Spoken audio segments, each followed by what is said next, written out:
صرف ایک گہری خاموشی تھی اور احساس تھا۔ شاہزیب، عنایہ نے دبی آواز میں کہا، آپ نے کہا تھا کہ لودھی کا جنون حفاظت کی ڈھال بن سکتا ہے، آج میں نے دیکھ لیا۔ شاہزیب نے اس کی تھوڑی سی پکڑ کر چہرہ اوپر کیا، اور تم نے بھی ثابت کر دیا کہ لودھی کی بیگم بننا تمہارے بس کی بات ہے۔ تم نے آج میری جان بچائی ہے۔ عنایہ کی آنکھوں میں چمک آ گئی کہ اب بھی آپ مجھے اپنی ملکیت سمجھتے ہیں۔ شاہزیب مسکرایا، ایک ایسی مسکراہٹ جو اس کے سخت چہرے پر شاذ و نادر ہی آتی تھی۔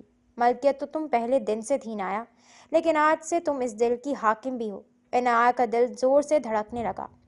اس نے سوچا تھا کہ یہ کہانی ایک زبردستی کے نکاح پر ختم ہو جائے گی، لیکن اسے کیا پتا تھا کہ یہ تو ایک ایسی محبت کی شروعات ہے جو آزمائشوں کی آگ میں تپ کر کندن بننے والی تھی۔ اگلے دن شاہزیب نے عنایہ کے لیے ایک سرپرائز رکھا تھا۔ اس نے حویلی کے باغ میں ایک چھوٹی سی لائبریری اور لکھنے کے لیے ایک خاص گوشہ بنوایا تھا۔ یہ کس لیے؟ عنایہ نے حیرت سے پوچھا۔ میں جانتا ہوں تمہیں لکھنے کا شوق ہے۔ میں چاہتا ہوں کہ شاہزیب لودھی کی بیوی صرف ایک نام نہ ہو، بلکہ اس کی اپنی ایک پہچان ہو۔ تم جو چاہو لکھو، جو چاہو کرو، لودھی کی ڈال ہمیشہ تمہارے پیچھے رہے گی۔ عنایہ کی آنکھوں میں خوشی کے آنسو آ گئے، لیکن خوشی کے ان لمحوں کے پیچھے ایک اور سایہ منڈلا رہا تھا۔ خان صاحب، زارون کے والد اپنے بیٹے کی گرفتاری اور ذلت کا بدلہ لینے کے لیے ایک ایسا منصوبہ بنا رہے تھے جس کا نشانہ صرف شاہزیب نہیں بلکہ پورا لودھی خاندان تھا۔ شاہزیب اور عنایہ کی زندگی میں ایک ایسا سکون آ گیا تھا جو کسی بڑے طوفان سے پہلے کی خاموشی جیسا تھا۔ حویلی کی فضاؤں میں اب گولیوں کی بو نہیں بلکہ عنایہ کی ہنسی اور شاہزیب کے قدموں کی چاپ گونجتی تھی۔ اگلی صبح جب سورج کی پہلی کرن نے لودھی مینشن کے در و دیوار کو چھوا تو عنایہ اپنے نئے بنے ہوئے لکھنے کے گوشے میں بیٹھی تھی۔ وہ شاہزیب کے بارے میں کچھ لکھنے کی کوشش کر رہی تھی، مگر جیسے ہی وہ اس کی آنکھوں کا ذکر کرتی اس کے ہاتھ رک جاتے۔ اچانک پیچھے سے ایک جانی پہچانی خوشبو آئی، سگار اور مہنگے پرفیوم کی ملی جلی مہک۔ تو بیگم صاحبہ میرے بارے میں کیا لکھ رہی ہیں؟ شاہزیب کی گہری آواز اس کے کان کے پاس گونجی۔ عنایہ ہڑبڑا کر اٹھ کھڑی ہوئی اور ڈائری اپنے پیچھے چھپا لی۔ کچھ نہیں، میں تو بس وہ موسم کے بارے میں لکھ رہی تھی۔ شاہزیب نے ایک آئیبرو اچکائی اور اس کے قریب آیا۔ اس کی کالی قمیض کے اوپر کے 2 بٹن کھلے تھے اور آستینیں چڑھی ہوئی تھیں۔ موسم؟ لیکن تمہاری ڈائری کے صفحے پر تو سخت گیر، ضدی اور پتھر دل جیسے الفاظ نظر آ رہے ہیں۔ کیا آج کل موسم ایسا ہو رہا ہے؟ عنایہ نے شرارت سے مسکرا کر کہا، جی بالکل، یہاں کا موسم تو ایسا ہی ہے کہ کبھی بھی غصے کی بارش شروع ہو سکتی ہے۔ شاہزیب نے ایک جھٹکے سے اسے کمر سے تھام کر اپنی طرف کھینچا۔ عنایہ کا سانس اس کے سینے کی تپش سے اکھڑنے لگا۔ اور اس بارش سے بچنے کے لیے کیا انتظام کیا ہے تم نے؟ اس کی آواز میں وہ رومانوی کھردرا پن تھا جس نے عنایہ کے گالوں کو گلابی کر دیا۔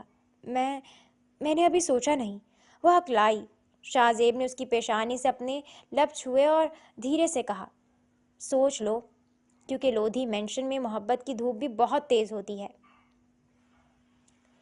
دوپہر کے وقت عنایہ نے سوچا کہ شاہزیب کے لیے خود کچھ خاص بنائے۔ اس نے کچن میں جا کر بریانی بنانے کا فیصلہ کیا، لیکن مسئلہ یہ تھا کہ عنایہ کو کوکنگ کا کاف بھی نہیں آتا تھا۔ گھنٹے بھر بعد کچن کی حالت ایسی تھی جیسے وہاں کوئی جنگ لڑی گئی ہو۔ فرش پر آٹا بکھرا ہوا تھا، مسالوں کی ڈبیاں کھلی تھیں اور چولہے سے دھواں نکل رہا تھا۔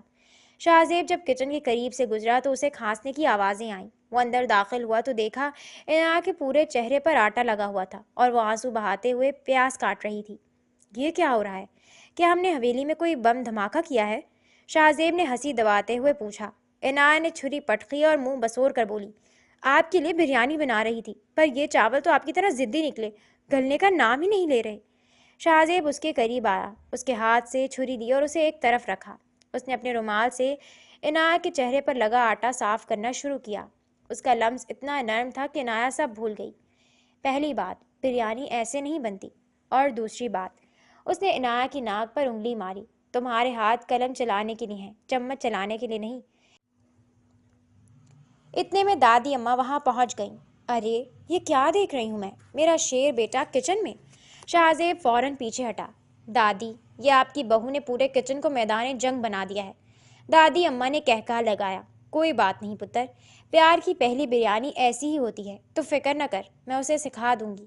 شاہزیب نے جاتے جاتے عنایہ کے کان میں کہا، اگلی بار بریانی میں مرچیں ذرا کم رکھنا، ورنہ مجھے اپنا نام بدل کر مرچ لودھی رکھنا پڑے گا۔ جہاں حویلی کے اندر خوشیاں تھیں وہیں باہر ایک نیا جال بنا جا رہا تھا۔ خان صاحب اپنے قلعہ نما گھر میں بیٹھے سگار پی رہے تھے۔ ان کے سامنے زارون کی تصویر پڑی تھی جو اب جیل میں تھا۔ شاہ زیب لودھی، تم نے میرے بیٹے کو سلاخوں کے پیچھے بھیجا ہے۔ اب میں تمہاری سب سے بڑی کمزوری، تمہاری بیوی کو تمہارے سامنے تڑپتا ہوا دیکھوں گا۔ اس نے اپنے سب سے خطرناک کارندے شیرل کو بلایا۔ شیرل ایک ایسا انسان تھا جس کا کوئی زمین نہیں تھا۔ جاؤ اور لودھی مینشن کی اس چڑیا کو اٹھا لاؤ، پر یاد رہے شاہ زیب کو پتہ بھی نہ چلے کہ وار کہاں سے ہوا ہے۔ رات کے وقت حویلی کی چھت پر چاندنی پھیلی ہوئی تھی۔ شاہ زیب نے وہاں ایک چھوٹا سا ڈنر ارینج کیا تھا۔ عنایا نیلے رنگ کے ریشمی جوڑے میں کسی پری سے کم نہیں لگ رہی تھی۔ آج اتنا اہتمام کیوں؟ عنایا نے حیرت سے پوچھا۔ شاہ زیب نے اسے کرسی پر بٹھایا، خود اس کے سامنے بیٹھا۔ آج میں تمہیں وہ سب بتانا چاہتا ہوں جو میں نے کبھی کسی سے نہیں کہا۔ اس نے عنایا کا ہاتھ تھاما۔ عنایا، میں نے زندگی بھر صرف نفرت دیکھی تھی، طاقت، پیسہ اور دشمنی، یہی میری دنیا تھی۔ لیکن جس دن میں نے تمہیں اس کوٹھے کی سیڑھیوں پر دیکھا، میرا پتھر دل موم ہو گیا۔ میں نے تمہیں خریدا نہیں تھا، میں نے خود کو تمہارے ہاتھوں بیچ دیا تھا۔ عنایا کی آنکھوں میں نمی آ گئی۔ شاہ زیب، میں بہت ڈری ہوئی تھی، لیکن اب مجھے لگتا ہے کہ اگر آپ پاس ہیں تو دنیا کی کوئی طاقت مجھے نقصان نہیں پہنچا سکتی۔ شاہ زیب نے اس کے ہاتھ پر بوسہ دیا۔ اور میں وعدہ کرتا ہوں، جب تک میرے سینے میں سانس ہے، تمہاری آنکھ میں ایک آنسو بھی نہیں آنے دوں گا۔ فضا میں ایک عجیب سا رومانوی سکون تھا، لیکن اچانک حویلی کے گارڈز کے وائرلیس پر ایک آواز گونجی۔ سر، بیک سائڈ سے کچھ مشکوک حرکت ہو رہی ہے۔ شاہ زیب کے تاثرات ایک سیکنڈ میں بدل گئے۔ وہ رومانوی شوہر سے خونخوار شکاری بن گیا۔ اس نے فوراً اپنا پستول نکالا۔ عنایا، نیچے جاؤ، دادی کے کمرے میں۔ نہیں شاہ زیب، میں آپ کو اکیلا نہیں چھوڑوں گی۔ یہ حکم ہے عنایا، جاؤ۔ شاہ زیب کی آواز میں وہ پرانی سرد مہری لوٹ آئی تھی۔ عنایا بھاگتی ہوئی نیچے گئی، لیکن جیسے ہی وہ سیڑھیوں کے پاس پہنچی، اسے کسی نے پیچھے سے دبوچ لیا۔ ایک کالا نقاب پوش شخص اس کا منہ بند کیے اسے پیچھے کی طرف کھینچ رہا تھا۔ عنایا نے مزاحمت کی، اسے لاتیں ماری، لیکن وہ شخص بہت طاقتور تھا۔ اس نے عنایا کے سر پر پستول کا دستہ مارا اور وہ بے ہوش ہو گئی۔ شاہ زیب جب چھت سے نیچے آیا تو اسے صحن میں خون کی کچھ قطرے نظر آئے۔ اس کا دل زور سے دھڑکا۔ عنایا! وہ چلایا۔ پورے گھر کی تلاشی لی گئی، لیکن عنایا کہیں نہیں تھی۔ گارڈز خاموش کھڑے سر جھکائے ہوئے تھے۔ شاہ زیب نے غصے میں آ کر ایک گارڈ کا گریبان پکڑ لیا۔ تم سب یہاں کیا کر رہے تھے؟ میری بیوی کہاں ہے؟ تبھی اس کے فون پر ایک کال آئی۔ لودھی صاحب، بیوی بہت خوبصورت ہے آپ کی، لیکن اب وہ میرے پاس ہے۔ اگر اسے دیکھنا چاہتے ہو تو کل صبح اسی کوٹھے پر آ جانا جہاں سے اسے لائے تھے، پر اس بار نکاح کے لیے نہیں، اس کی لاش لینے۔ شاہ زیب نے فون دیوار پر دے مارا، جس کے پرخچے اڑ گئے۔ اس کی آنکھوں میں اب وہ وحشی پن تھا جو شاید پہلے کبھی نہیں دیکھا گیا تھا۔ خان صاحب، تم نے اپنی موت کے پروانے پر خود دستخط کیے ہیں۔ اب لودھی مینشن سے جنازہ تمہارا نکلے گا۔ شاہ زیب نے اپنی الماری سے وہ پرانی تلوار نکالی جو اس کے باپ دادا کی تھی، اور اسے چمکاتے ہوئے بولا، آج رات لودھی کا جنون نہیں، لودھی کا انصاف بولے گا۔ ادھر عنایا کو ایک اندھیرے کمرے میں ہوش آیا، جہاں سامنے وہی شیرل کھڑا مسکرا رہا تھا۔ تیار ہو جاؤ بیوی، تمہارا شوہر آ رہا ہے، پر وہ تمہیں بچا نہیں پائے گا۔ عنایا نے اپنے ٹوٹتے ہوئے حوصلے کو اکٹھا کیا اور دھیمی آواز میں بولی، وہ آئے گا، اور جب وہ آئے گا تو تمہارے پاس توبہ کرنے کا وقت بھی نہیں ہوگا۔ وہ شاہ زیب جو کبھی جذبات کو اپنی کمزوری سمجھتا تھا، آج اسی کمزوری کے ہاتھوں بکھر رہا تھا۔ اس نے کالی قمیض کے اوپر چمڑے کی جیکٹ پہنی، اپنی رائفل لوڈ کی اور خاموشی سے گاڑی کی طرف بڑھا۔ دادی اماں نے اسے روکنے کی کوشش کی۔ شاہ زیب پتر، ہوش سے کام لے، وہ تجھے جال میں پھنسا رہے ہیں۔ شاہ زیب نے مڑ کر دادی کے ہاتھ چومے۔ دادی، جہاں عنایا ہو وہاں ہوش کا کیا کام؟ وہ میری روح ہے، اور لودھی اپنی روح کے بغیر زندہ نہیں رہ سکتا۔ دعا کیجیے گا کہ آج آپ کا پوتا اپنی عزت اور اپنی زندگی دونوں سلامت لے کر آئے۔ اسی پرانے کوٹھے کے ایک بدبودار کمرے میں جہاں کبھی عنایا کی چچی نے اسے بیچا تھا، آج وہ دوبارہ قید تھی۔ اس کے ہاتھ پاؤں زنجیروں سے بندھے تھے، لیکن اس کی آنکھوں میں اب خوف نہیں بلکہ ایک مان تھا۔ شیرل کمرے میں داخل ہوا۔ اس کے ہاتھ میں ایک کوڑا تھا۔ تمہارا شوہر ابھی تک نہیں آیا، شاید اسے اپنی زندگی سے تم سے زیادہ عزیز ہے۔ عنایا نے خون آلود ہونٹوں سے مسکرا کر جواب دیا، شاہ زیب لودھی زندگی سے نہیں، اپنی انا اور اپنی محبت سے پیار کرتا ہے۔ وہ آئے گا، اور جب وہ آئے گا تو اس کمرے کی دیواریں تمہاری چیخوں سے گونجیں گی۔ شیرل نے غصے میں کوڑا لہرایا ہی تھا کہ باہر ایک زوردار دھماکہ ہوا۔ عمارت کی بنیادیں ہلا کر رہ گئیں۔ شاہ زیب نے اپنی جیب کو براہ راست کوٹھے کے مرکزی دروازے میں دے مارا تھا۔ شاہ زیب گاڑی سے اترا تو وہ ایک انسان نہیں بلکہ موت کا فرشتہ لگ رہا تھا۔ خان صاحب کے درجنوں مسلح آدمی اس پر پل پڑے، لیکن شاہزیب کی انگلیاں رائفل کے ٹریگر پر ایسے جمی تھی کہ ہر گولی ایک دشمن کا سینہ چیر رہی تھی۔ عنایا! اس کی آواز عمارت کے کونے کونے میں گونجی۔ وہ لڑتا ہوا زخموں سے چور جو سیڑھیاں چڑھ کر اس کے کمرے تک پہنچا جہاں عنایا قید تھی۔ جیسے ہی اس نے دروازہ لات مار کر کھولا، سامنے شیرل کھڑا تھا جس نے عنایا کی گردن پر چاقو رکھا ہوا تھا۔ رک جاؤ لودھی، ایک قدم اور آگے بڑھے تو اس کا گلا کاٹ دوں گا، شیرل چلایا۔ شاہزیب کی سانسیں پھولی ہوئی تھی، اس کے ماتھے سے خون بہہ کر آنکھوں میں آ رہا تھا، لیکن اس کی نظریں صرف عنایا پر تھیں۔ عنایا نے اسے دیکھا، اس کے زخموں کو دیکھ کر اس کا دل پھٹ گیا، لیکن اس نے سر ہلا کر شاہزیب کو اشارہ کیا کہ وہ فکر نہ کرے۔ شیرل، تم نے لودھی کی غیرت کو للکارا ہے۔ شاہزیب نے اپنی گن نیچے پھینک دی۔ مجھ سے لڑو، اس معصوم کو چھوڑ دو۔ جیسے ہی شیرل نے حقارت سے کہکہا لگایا اور اپنا چاقو تھوڑا سا ڈھیلا کیا، شاہزیب نے جیب سے ایک چھوٹا خنجر نکالا اور اسے شیرل کے ہاتھ پر دے مارا، ساتھ ہی اس پر جھپٹ پڑا۔ دونوں کے درمیان ایک خونی لڑائی شروع ہوئی۔ شاہزیب نے اسے فرش پر گرا کر اتنے مکے مارے کہ شیرل بے ہوش ہو گیا۔ شاہزیب نے جلدی سے عنایا کی زنجیریں توڑیں۔ جیسے ہی وہ آزاد ہوئی، وہ شاہزیب کے سینے سے لگ کر پھوٹ پھوٹ کر رو پڑی۔ میں نے سوچا آپ نہیں آئیں گے، میں نے سوچا میں آپ کو دوبارہ کبھی نہیں دیکھ پاؤں گی۔ اس کی سسکیاں شاہزیب کے دل کو چھلنی کر رہی تھی۔ شاہزیب نے اسے اپنے حصار میں لے لیا اور اس کے سر کو چوما اور اپنے ماتھے سے لگایا۔ تم کیسے سوچ سکتی ہو عنایا؟ تم تو میری دھڑکن ہو، اور کوئی اپنی دھڑکن کو کسی اور کے پاس کیسے چھوڑ سکتا ہے؟ وہ اسے اٹھا کر باہر لانے لگا کہ اچانک پیچھے سے خان صاحب کی آواز آئی۔ وہ ایک پستول تانے کھڑا تھا۔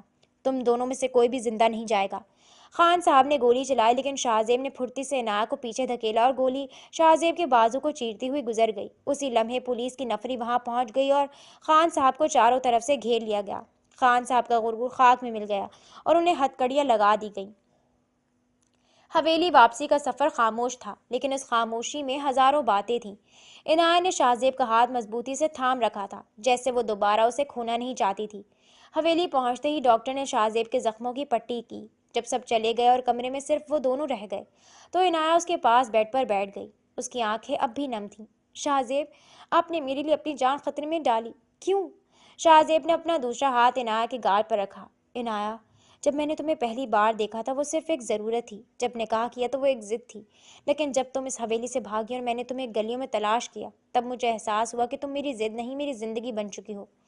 عنایا نے اپنا سر اس کے کندھے پر رکھ دیا۔ میں نے آپ کو بہت دکھ دیے، آپ کے جوس میں مرچیں ڈالی، آپ کے کپڑوں کے بٹن توڑے۔ شاہزیب ہنسا، ایک ہلکی سی دلکش ہنسی۔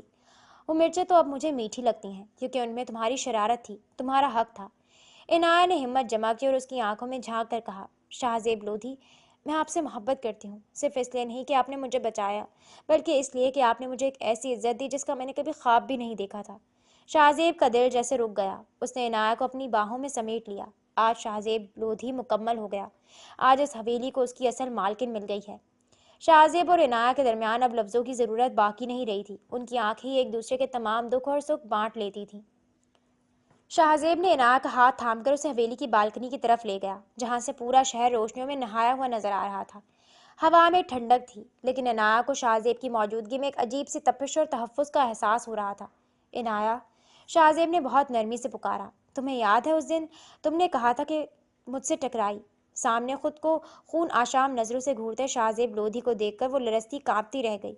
عنایا ہلکا سا مسکرائی اور اس کے بازو میں اپنی باہیں ڈال دیں۔ ہاں یاد ہے، کیونکہ اس وقت آپ ایک جلاد اور قہر لگ رہے تھے، مجھے لگا تھا میری زندگی وہیں ختم ہو گئی ہے۔ شاہزیب نے اسے اپنی طرف موڑا اور اس کے ماتھے پر بکھری زلفوں کو پیچھے ہٹایا۔